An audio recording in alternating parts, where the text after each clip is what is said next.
Olá, essa é a nossa primeira aula do curso de Biologia Celular e para começar a disciplina, eu acho importante a gente já definir a pergunta mais fundamental desse curso, que é o que é uma célula. Para a gente entender a célula, a gente pode tomar diferentes perspectivas. A gente pode pensar na célula em termos do que ela é formada, a gente pode pensar a célula com relação ao papel que ela desempenha, e a gente pode pensar a célula também com relação à história evolutiva dela, o surgimento e a evolução dela. Para a gente entender completamente o que é uma célula, a gente não pode analisar apenas uma dessas características. A gente tem que olhar a célula de diferentes aspectos simultaneamente. Mas para o andamento dessa disciplina, a gente vai começar analisando cada um desses papéis que a célula tem. Para começar, a gente vai entender qual o papel que a célula desempenha. O livro Biologia Celular e Molecular, do De Roberts, ele define a célula como uma unidade estrutural e funcional fundamental dos seres vivos. A partir daí, a gente pode tomar algumas conclusões. A primeira é que se a célula é a unidade fundamental dos seres vivos, então todo ser vivo é constituído de células. Então, esse é o primeiro conceito que vocês têm que ter em mente. Todo ser vivo é constituído de célula. E se a célula, é a unidade estrutural e funcional dos seres vivos, a outra conclusão que a gente pode tomar é que o conjunto de células que compõem os seres vivos, ou a única célula, se ele for unicelular, vai determinar as características do ser vivo como um todo. As características individuais da célula vai determinar as características do ser completo. E quais são as implicações que essas duas conclusões trazem para a gente? Para a nossa disciplina de Biologia Celular. Elas respondem ao próprio significado da Biologia Celular. O que é a Biologia Celular? É o estudo da estrutura, da função e do comportamento das células. Para entender o ser vivo de uma forma geral, a gente tem que primeiro entender como que funciona a célula. Porque é na base que a gente vai entender todo o macro. A partir do micro, a gente consegue entender melhor quando a gente for estudar estruturas em funcionamento, as estruturas completas em funcionamento, os órgãos e os seres vivos de uma forma geral. E qual é a importância de estudar biologia celular para quem faz um curso relacionado às ciências biológicas? É através do estudo da célula que a gente obtém respostas sobre o que é a vida e como a vida funciona. Justamente porque a base da vida é a célula. Todo ser vivo é composto de célula. E as células dão as características dos seres vivos. Dentro de uma perspectiva mais completa, a gente pode encaixar as células dentro de uma escala.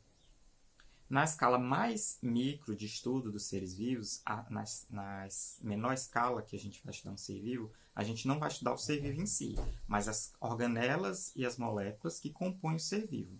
Então, a gente estuda moléculas e organelas que estruturam uma célula. E essa célula é um ser vivo. Aí, a partir da célula, que é o estudo que a gente vai desenvolver aqui, o conjunto de células vão formar os tecidos, que vocês vão estudar em histologia. Os tecidos vão formar os órgãos de anatomia, no estudo da anatomia.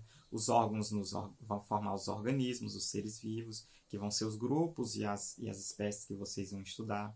Os organismos formam populações, as populações formam comunidades, as comunidades formam os ecossistemas, que vocês vão estudar esses níveis na ecologia.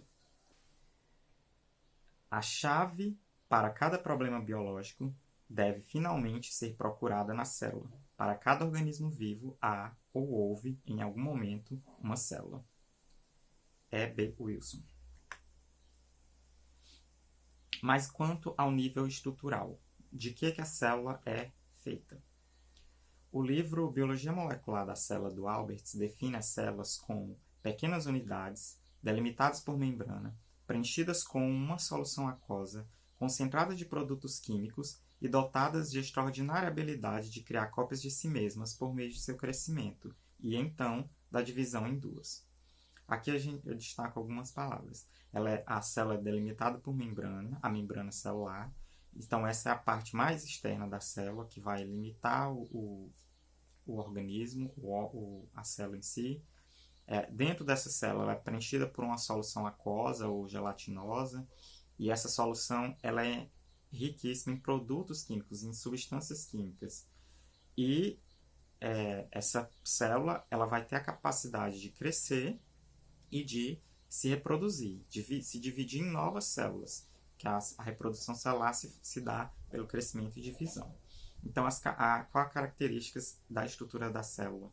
A membrana, o seu interior aquoso, rico em substâncias químicas, e a capacidade dela se dividir e de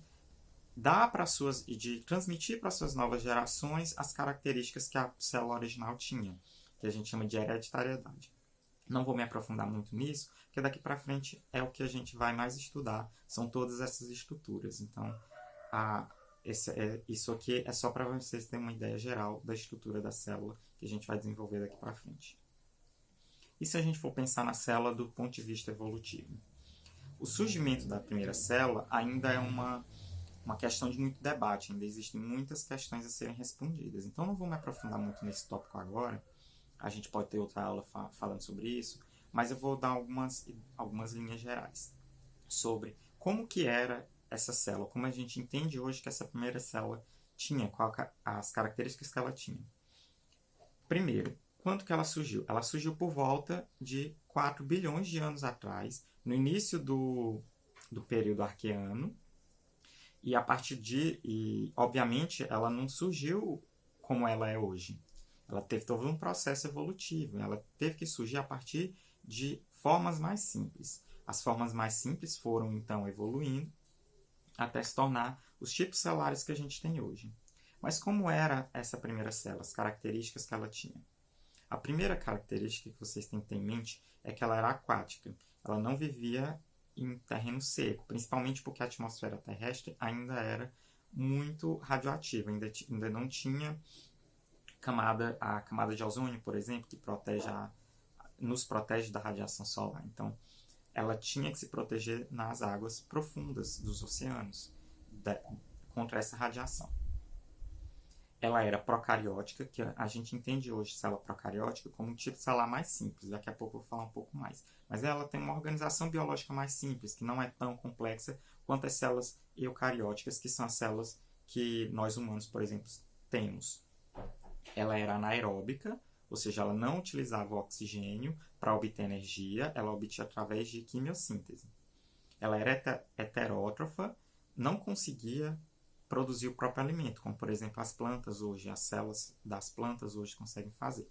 Então ela obtinha alimento do ambiente, minerais dissolvidos na água ou na rocha que tinha disponível. E ela não tinha sexo, ela era sexuada. A única reprodução que ela era capaz de fazer era a de crescer e se dividir em duas, que é a fissão binária. Toda a diversidade celular que a gente conhece hoje veio a partir dessa única célula, dessa primeira célula. A gente não sabe se surgiram outras células ao mesmo tempo, mas só uma sobreviveu. E por que a gente tem tanta certeza que só essa sobreviveu e deu origem a todas as formas de vida que a gente conhece hoje? Porque dentro de cada célula existe o que vocês já devem conhecer como DNA, como material genético. Todo o material genético de todas as células, de todos os seres vivos que a gente conhece hoje, eles funcionam seguindo os mesmos princípios. Tem as mesmas características genéticas, tem muitas semelhanças. Se você pegar uma célula de uma bactéria ou uma célula de um ser humano, você ainda vai encontrar muitas partes que são exatamente iguais. Elas têm uma semelhança muito grande. Isso não seria possível se duas células tivessem surgido de forma independente, porque o DNA delas não seria igual. Então, essas características muito semelhantes do DNA de todos os seres vivos levam a crer que todas as formas de vida que a gente conhece hoje foram originadas a partir dessa primeira célula ancestral, essa única célula. A partir dessa célula, que ela era procariótica, surgiram as células eucarióticas, através de evolução química e molecular. Foram as organelas dentro das células foram se formando, foram se tornando mais complexas. E hoje a gente divide os seres vivos em 3 grandes domínios, que é o nível mais alto de divisão dentro da biologia. O nível mais baixo é a espécie, acima da espécie tem um gênero, e subindo a escala a gente chega até os domínios. São 3 domínios. 2 domínios são compostos por células procarióticas, que são as células mais simples, e um domínio pelas células eucarióticas, que são as células mais complexas. Os domínios bactéria e arqueia, que contém o reino, que é o nível abaixo do domínio. O domínio bactéria contém o reino eubactéria, e o domínio árquea contém o reino arqueobactéria. São os 2 domínios e reinos que contêm as células procarióticas. O domínio arqueia ele é mais próximo evolutivamente do domínio eucária, que é o domínio das células eucarióticas. Esses 2 domínios, através de análises de DNA, se percebeu que a evolução deles era mais próxima. Eles se dividiram mais recentemente do que das células das bactérias. Até um tempo atrás, por os 2 domínios serem procariontes, eles eram agrupados em um único reino. Só que, através dessas pesquisas em genética, foi possível separar eles em 2 grupos por semelhanças e diferenças entre o DNA de cada uma delas. O domínio eucária contém os 4 reinos: Animalia, Fungi, Plant e Protista. São os reinos que têm seres vivos com células eucarióticas.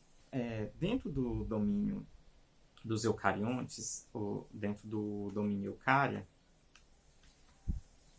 surgiu 2 outros grupos de célula. Então, até então, a gente tinha a célula procarionte e a célula eucarionte. E dentro dessas células eucariontes, se dividiu em 2 outros grandes grupos, que é o grupo das células animais, que são células que não têm a capacidade de produzir o próprio alimento, além de outras características, e das células e o grupo das células vegetais, que são células que conseguem fazer fotossíntese e tem outras características que a gente vai estudar daqui para frente. Então, são esses 3 grandes grupos celulares que a gente tem: os procariontes, os eucariontes animais e os eucariontes vegetais, que a gente vai estudar cada um deles daqui para frente. Então, na próxima aula a gente continua